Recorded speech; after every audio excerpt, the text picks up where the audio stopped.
Ons staan vandag stil by die laaste persoon wie se naam ons noem om sy verhouding met die Here 'n bietjie te vergelyk met hoe dit begin het en hoe dit later verander het, hoe hy van 'n minder voordelige deel van die huisgesin na 'n absoluut noodsaaklike deel verander het. Paulus, 'n man wat medepligtig was aan moord en tog later 'n apostel vir die Here word.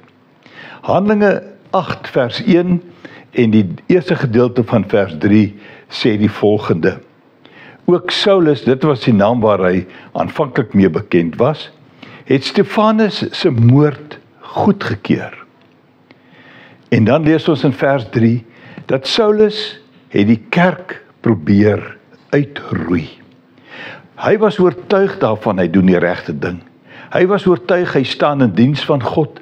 En hierdie groep mense wat nou met hierdie vreemde nuwe boodskap kom, moes in sy oë was onverantwoordbaar vir God.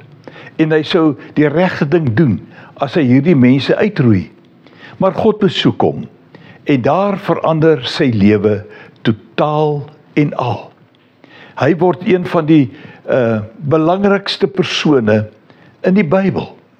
Die grootste gedeelte van die Nuwe Testament kom uit sy denke, sy verhouding met die Here, hoe hy dit neergepen het.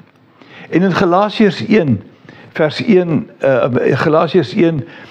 15 en 16 sien ek die volgende. Hy sê, dit is so Paulus wat praat, hy sê toe hy, dit is God, in sy goedheid besluit het, om sy seun aan my te openbaar, sodat ek die evangelie oor hom onder die nasie sou verkondig. God het hom aan Paulus openbaar. God het 'n plan met hierdie man wat moord goedkeur, hierdie man wat mense wou vervolg. God het 'n plan met hom en God openbaar homself sodat hy die evangelie kan verkondig. En hoe dikwels gebeur dit nie in die geskiedenis dat mense wat aanvanklik onaanvaarbaar is, mense wat aanvanklik verkeerde oortuigings het, deur die Here omgekeer word en in 'n kosbare werktuig in sy huisgesin verander word. Dank God vir sy goedheid, vir sy bereidwilligheid om mense nie net te vergewe nie, maar om hulle te verander en hulle 'n geleentheid te gee om groot dinge vir die Here te doen. Ek dink ons moenie mense so net so veroordeel omdat ons sekere dinge weet van hom wat hy of sy sou gedoen het nie. Kom ons kyk of God nie ook daardie persoon wil verander en in sy diens gebruik nie.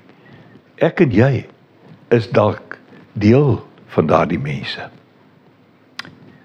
Loop mooi.